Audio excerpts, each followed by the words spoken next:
Okay. Good afternoon, everyone. How's everyone doing? Enjoying the day? It's good stuff, right? All right, so I'm going to be, luckily for you guys, I speak very fast. You have to tell me if I slow it down a bit. But so thank you for that beautiful introduction. And I am a corporate refugee, so I probably, all of us probably sit at different points of the continuum. So think of me as the magician who's going to tell you all the tricks and tips from my experience of my 20 years in being in corporate world and in my 10, 12 years of driving these transitional projects. So my experience, Novartis, GlaxoSmithKline, yes, these are highly entitled, crazy MDs, PhDs. I can show you bruise and cuts, okay?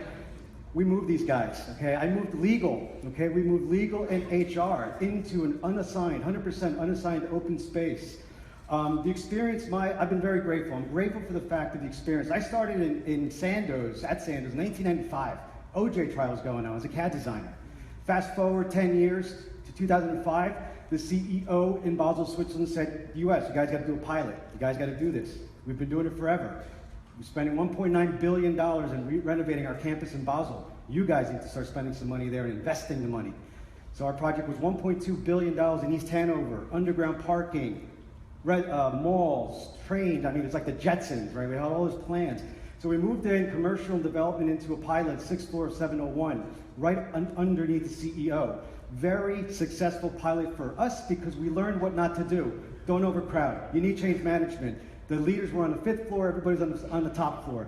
No filing. It was a mess.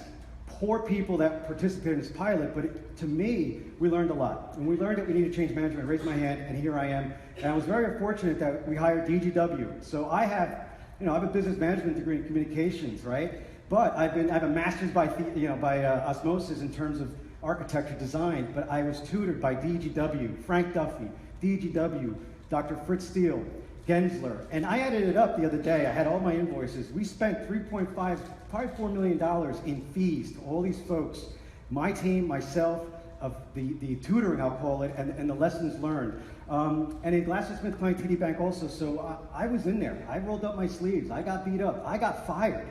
I got thrown out of conference rooms, okay? And I'll say to you guys, you got to be bold, okay? One of the things you got to be bold. But that's the sort of the legacy that I have, and I want to share that with you folks as well. The real reason why we're doing this, guys, and let's get back down to earth, right? All this beautiful furniture, all this beautiful stuff. It's about competitiveness, guys. It's about keeping the doors open. You guys remember these guys? Blockbuster Video? Yeah, right? Where are they now? Dead. Do you guys know that they had an opportunity to buy Netflix for $50 million? Who knew that? All right. Netflix, what's it valued at right now, right? These guys on the left, arrogant, did not have foresight. They didn't think the future was coming. They weren't paying attention, right? The reason why we do these workplace strategies is not because of these beautiful architecture monuments, and you see those glossy pictures, it's all beautiful. It's about creating high-performance environments for high-performance cultures and teams. That's the bottom line, guys. So all roads lead to that. And the problem that I see in some of these organizations, some of these projects, is that doesn't match up to that vision of keeping our doors open and keeping us sustainable, right? So on these three organizational catalysts, company, I'm not going to go through all of them, but it's funny how the last one gets focused on. It's all about cost these days, right? It's driven about occupancy cost, utilization, how much per square feet. Nelson, can you shrink the footprint? Once the CFO hears that, wait, what? You can shrink the footprint? We can get out of that lease? Oh, great, let's go, right? Let's do it.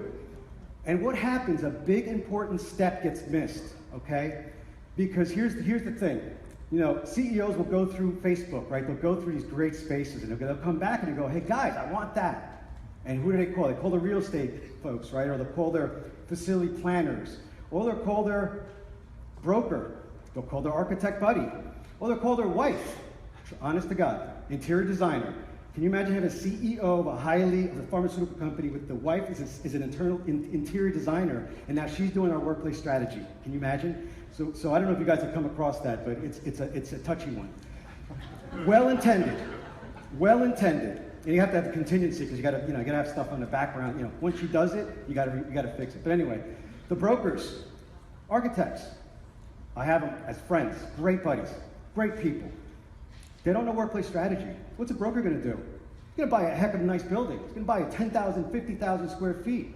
Well intended. Let me tell you about a broker we had in Costa Rica in a project for GSK. And this is where it's aligning, okay? This is where you have to be involved. If you ask the broker where we wanted to buy a building in Costa Rica, we sat with the leader and we asked the leader, and we said, hey, what's important to you? He said, look, Nelson, this is a call center city, Costa Rica, okay? Dell, HP, they're all here. They go out to smoke for 25 more cents. If they hear their buddies making 25 more cents, they're gonna go jump and leave us. So strategically, we want a place that we can be by university, we can attract talent, and our people aren't gonna be stolen. So we went with the broker, and my point here is you need to collaborate with these folks and align with them. And really, it's teaching the architects. Now, John Campbell, where are you, John Campbell? Stand up.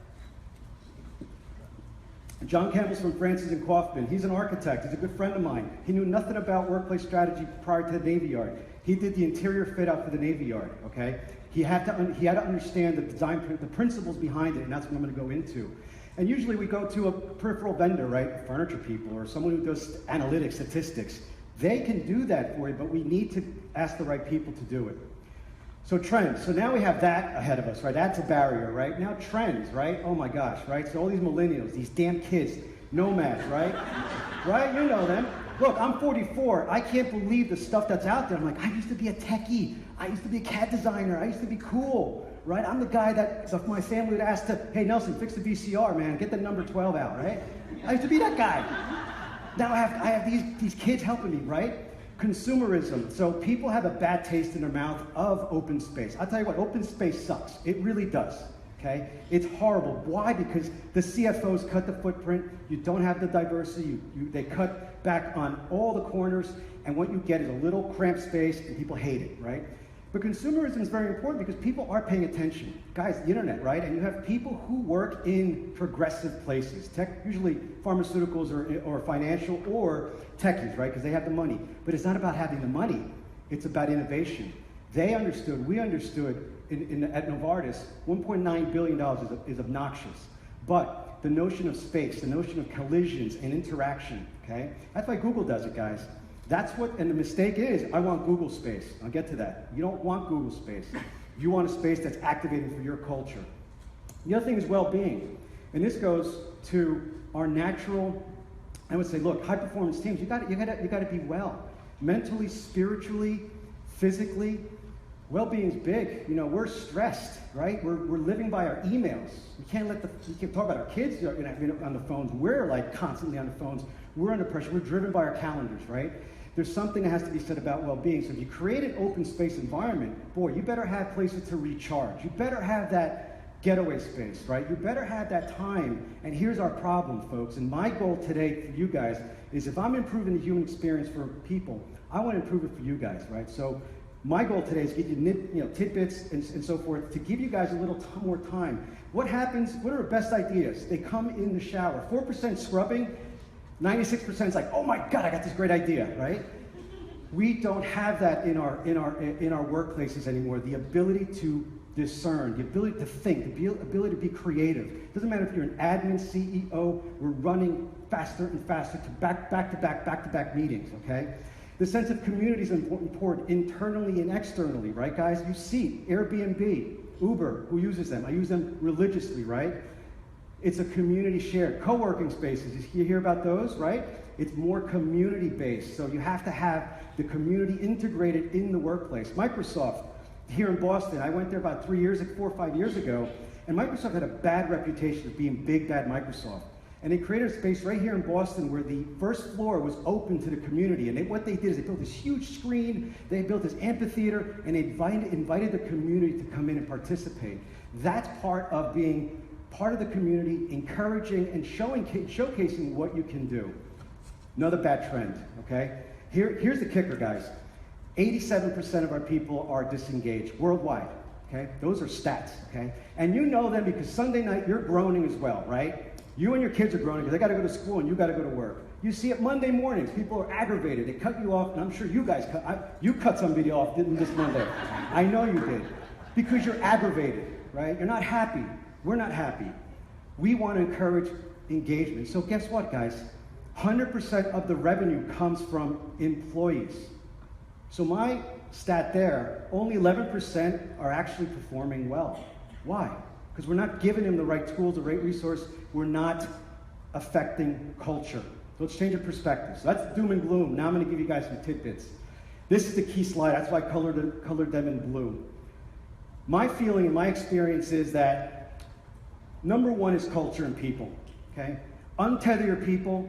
Give them choice. Give them trust in the organization. Okay? Yes, some people will take advantage. Don't focus on those. Focus on creating an environment of high performance, trust, okay, choice, and empowerment. Okay, these are all key. I'll give you an example of GSK. We took the C-suite through a tour, okay, and through a tour of the building when it was being built. They wanted to have a work at Navy Yard policy. Okay, the problem with Navy Yard is that we were moved from 1,300 people from Center City down to the Navy Yard. Okay, it might as well have been Morocco because these people were up in arms. Okay, 1,300 cynical people. Okay, saying there's no room. So we went from 800,000 square feet down to 200,000 square feet, completely unassigned. You can imagine the uproar these people were going because they're doing the math, going, crap. I got to get there 5 in the morning. There's not going to be enough parking. What about this? What about that? Oh my God, all this noise. And you're going to take away my office? And you're going to take away this? They were scared, right? So there was so much rumors and so many things to say, hi, I'm working from home. Hey, Nelson, go have your Navy Yard. I'm just going to work from home. So the CEO with the executive board went through it. Remember I said I got fired a couple times? Well, this is one of them. I put myself on the line. She said, Monday morning, Nelson, I'm going to send an email to everybody. Like Yahoo, everybody's coming to the Navy Yard. I said, look, don't do that. I promise you, we're building an incredible ecosystem here that's going to drive people here. And I knew I said, look, I'll put my job on the line. Don't do it. But if they don't come, fire me. But I knew they would. A couple reasons. We were creating a great ecosystem. We were creating empowerment and choice. We were untethering everyone. We gave everyone soft phones on their laptops, headsets, okay? And we created this culture of managed by results, not by appearances. Very tough with the senior leaders, okay? So part of it too is getting them to appreciate that this command and control model that they were so used to has to go away. So we spent a lot of time with the leadership, organizational development people, and getting in front of them and saying, what is really going, what's behind this? And a lot of them were just really scared. And look, truth be told, 50% of managers are terrible, okay? But they need to be equipped. Honest to God, I'm a manager, I'm probably a bad one. But they need to be equipped, okay? We need to give them the tools to say, look, don't punish someone. If someone's, at the soft seating, don't walk up and say, hey, you're goofing off again, aren't you? That person will never use that soft seating again. So it's really giving those people tools. But what happened in Navy Yard is I didn't get fired that time, but employees afterwards said, Nelson, in our survey, said there was a tremendous amount of trust that they felt that their leaders gave them this trust of being anywhere, okay? The other litmus test for the Navy Yard in Philadelphia is a 4%, 4.75 or 4.5% tax, a city tax. A couple of cute, creative leaders said, I'm going to go to the suburbs, keep your Navy Yard. My team will work there and I'll work here because I have a big office. It's 5 minutes from the house and everything will be cool, okay? The litmus test for the success of the Navy Yard and this connection of empowerment and choice and being in the know, right? This speed of speed of information. These leaders came back 3 months later, okay? And I said, hey, what's up? What are you doing here? Nelson, you were right. We see it, we feel it. It's about in the know. I felt isolated. And I knew from my pharmaceutical buddies at Novartis, look, they had great jobs, right? They're totally, in Missouri making what I call East Coast money, okay? But they always commented they felt that they were on an island and working from home. Who works from home here? Okay, anybody work from home, have that luxury, right?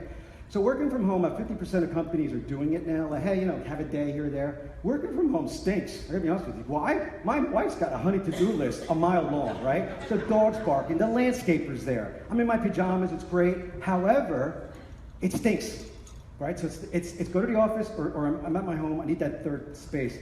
That's what we say choice. We say, get the job done, doesn't matter where the heck you do it. You want to do your kid's soccer game? You want to do it at the airport? And that's what we tell leaders. We go, hey, Senior Vice President, how much time do you spend in this office? I don't know, 70% of my time is travel. Exactly. Empower your people to do that. And by the way, not everyone's going to be able to do that. The security guard can't work from home. He's got to secure the building, right? So it's got to be by function. So we work through that and help him do that. Very important. I want you guys, I'm not going to go back. Can I go back? Very important, this slide, about catalyzing that culture and the people. Guiding principles, This is from DEGW, guys. This is not mine. This is right from Frank Duffy. Okay, this is good stuff. You guys should alignment. Alignment with the leaders, alignment with where the business is going. This is what I say is very important that, hey, you don't need Facebook because that's not our culture. You don't need open space because you have a bunch of introverts. The last thing you want to do is pull all those introverts into an open space environment. So that alignment starts at the top and all the way down through the organization, throughout. Through your admin staff, because they're the cardiovascular system of the organization, they'll make or break you, okay? But it's also aligning with HR, IT, okay? And telling and getting them aligned to it. Say, HR, you have a play in this. You have a part in this. Communications, this is not about just blowing emails out. That's not change management, right? There's a specific way of doing this change management, communicating, engaging the organization. It's also being effective. Let's be effective in our process, but that new ecosystem better be effective in driving our business and in increasing employee satisfaction. Okay? It is about efficiency. So this is the part of where the business has an onus, and it's a two-way street. They have to own the change. So if we're doing these great things, you as an organization, business leaders, have to change efficiencies and processes. That old way of doing it. For example, very frivolous idea or very frivolous example. We moved teams into one floor, right? So now they have to play nice. So then the admins would get together and go, yeah, Nelson, but what about my Post-it notes? We have a cabinet here, and I go, guys, we're under one roof, brothers and sisters. Can you share a cabinet of supplies? But that frivolous example also goes into processes in the business. This is about speed, and this is about, all right, so you have clinical development who doesn't talk to commercial. How can we improve that efficiency? Not me, I'm not qualified to do that. I'm just giving you that highway. You guys leverage that highway and increase your efficiencies and your protocols and your processes. That together will create a great ecosystem. And it's about agility, right? So as you guys are aware, things change constantly. We bought this company. We fired this company. We assumed this, we assumed that. You have to have the agility to be able to respond to business changes, respond to people's changes, respond to the team's changes as well from the project perspective. Very important. So the ecosystem, it's got to perform. It's got to foster high-performing teams. That's the essence, guys. This is not an architectural project. This is not a space planning project. This is not a construction project. And I would say it's not business as usual to deliver these unorthodox spaces. And I say settings and spaces loosely. It's not about a building. It's about the right set of kit of parts out there that support the business, that matches the vision to the culture. So you want to measure success. And I have a couple of folks in New York City have called me and said, Nelson, I got this issue. Things aren't. People leaving knapsacks it's behaviors, right? So I said, have you guys tied this program to your vision and goals? No. Does the C-suite know anything about that? No. Well, that's a mistake. That space better express your culture and your vision, okay? It better express it not with the culture you have now, but the DNA of your culture and where you want to go in 5, 10 years. It has to. You can't plan, you can't design for a specific point in time. You're designing for any future.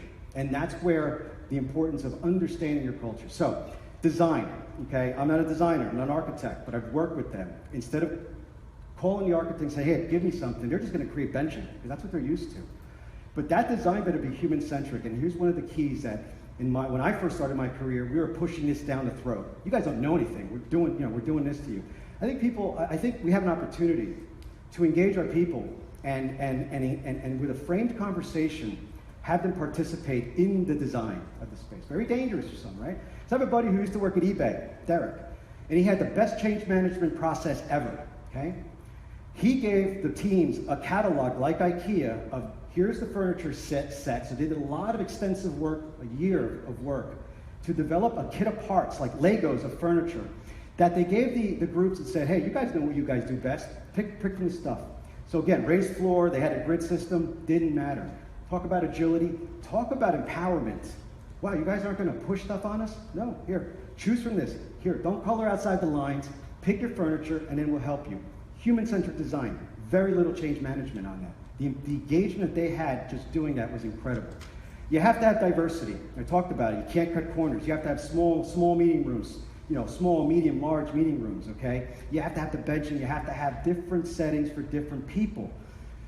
Different teams operate differently, and extroverts, right? You have to have that quiet zone. You have to have these different settings in that ecosystem that support a whole host of different Myers-Briggs styles, right? Our introverts, our A's, our high-performance teams, our call centers.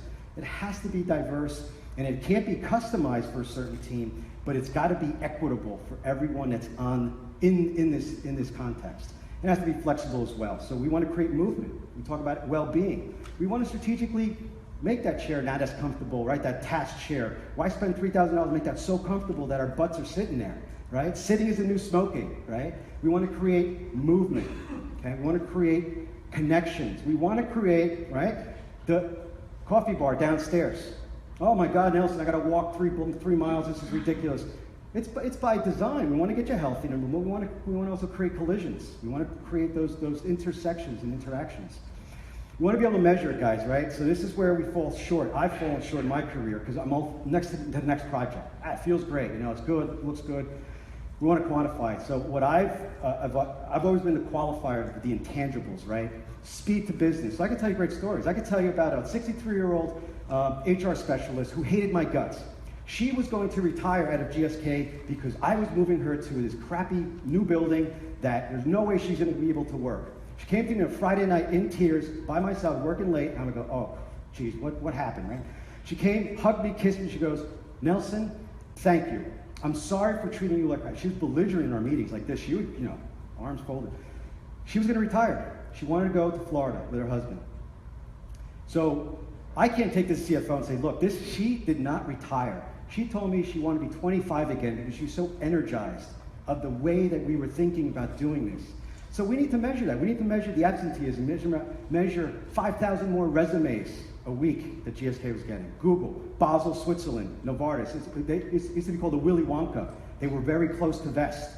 They opened it up in Switzerland. Novartis is like the Google. They get 10,000, 15,000 resumes per week, not just because of the space, but because it's the holistic picture of this company. It starts to express something. It starts to signal something. It starts to attract and retain the top talent.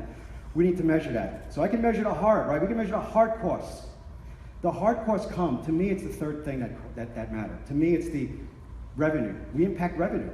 100% of the revenue come from employees. If you have a high, engaged, healthy, wealthy perhaps, employee, boy, we're measuring that. We want to measure that. We want to measure to the gnat's ass, the hard and the intangibles, the speed to business, right? The speed of information in the know, okay? Absenteeism and so forth and so on. And we need to celebrate. There's no more fun in work anymore, right? No more fun. So we want to celebrate. And my litmus test, you know, unscientific, is when those people who hated my guts prior to the move bring their families through the new building and they're proud and showing them. It's about also being proud of your workplace and who you are and proud of your company that they invested that money into creating an ecosystem to make you better and faster employee. So here's the problem. 70% of change initiatives fail. We've averaged about 75 of satisfaction. You'll never get everyone, okay? It's not demographics. I call them dinosaurs. They can be 21 or 61 or 91. Some people just don't get it. It's okay. You're not going to get 100%. But you do have to address it in a change management. I call it the journey, okay? It has to be real and authentic. You have to say, listen, guys, this is about finances. This is about keeping our jobs. This is about taking that money that we're going to save with our efficiencies and put it into R&D so we can create better things. But by the way, we're also going to humanize the journey. We are going to be empathetic. Leaders, you're going to be naked out there. We get it. We know that it's tough. We know that an introvert's going to be blasted in these spaces. Let's work with them. Let's help them. So that's the training and the cultural piece. And it's got to be transformative. I think the problem out there is you have the wrong people doing change management, the wrong message. How can a 24-year-old kid tell a CEO, no, you can't do that? There's no way. There's no way that's happening. It's got to be the right people. And what I've also learned is there's some great Lean Six Sigma, some great change people within the organization that we've tapped into, you know, change agents and change champions, all that. No. These are in the business, part of it, that they have a responsibility to drive change in their businesses in terms of processes and to capture and to own the change. Has to be meaningful. Tidbit. Answer 2 questions for people, you'll be good. What's in it for the company? What's in it for me? You answer those two things, people will go, got it, okay? What's in it for you? You're gonna be impacted. You're gonna be impacted, okay? But the benefits outweigh the negatives, and we're gonna transition. Fun, it has to be fun. At Novartis, we did wine and cheese at the, almost another time I got fired. Wine and cheese and beer at our tours. We used to take the teams through our tour, right before the kicking the tire like the real estate agent. So I said, hey, we got a liquor license, let's put wine and cheese. I told nobody. And I got Sodexo, and I had, food. It's about the experience. It's, guys, we know this is gonna be dreadful for you, and thank you for being part of it. We celebrated. In Colombia, I did a project in Colombia, Novartis Colombia, in Bogota. We had the CEO of Novartis and the president of Colombia come to the ribbon cutting. People were in tears when they saw their president of their country walk in and ribbon cut that thing. It was a surprise. We made it fun, we made it meaningful and eventful. We created magical moments through that transition that says, yes, we're empathetic, we get it. We're here with you. Like the Marines, we're not gonna leave anyone behind. It has to be that. So our approach, declare it, discern. Discern goes back to, hey, do you really need the space? You need to understand what your culture is. Let's find out what your DNA is. And you don't need the Ferrari that Novartis and GSK. They did 50 things that cost $1 billion. There may be 5 elements that you need that create this. You just may have to activate video conferencing for your people. Done, right? Those are the things you need to discern along any point of the timeline or the project line. You need to enable, I talked about the change management, so you need to enable people properly. And the sustain part, right? So what do? We finish the project and we go. The sustain part actually is in the beginning, okay? The sustainment is, look, there's a process of improving, continuous improvement. So now, look, Internet of Things, analytics, beacons, sensors. That stuff is real life data with my analytics folks and folks that you guys may know that give us the ability to be agile with our designs, right? It takes 18 months to build a building, about 3 years from point to point. A lot of stuff can happen in 3 years, and you guys know that. The sustainment part in terms of maintaining that culture really starts at the beginning when you have that conversation with the C-suite and you get their buy-in, you create the mandate, and you drive that through, and you express that with everyone, and you make sure that you can measure it and improve it. And my experience is, I told every team, look, we're not going to get it right, but we promise that the last team, we learned a heck of a lot, and we're going to implement it here. And we just keep learning, and it cycles through. So you guys are lucky, because all the other people that we learned from them, and that's the sustainment part. So, in conclusion, it's improving the human experience. I hope I gave you a couple of things. It is with love. It's loving your work, loving what you do, and being authentic, being truly authentic, and humanizing the journey, because let's face it, guys, life is hard as it is, right? Let's make it easier for ourselves, and let's make it easier for our employees and for our people so that they can be happier and do great things. So thank you.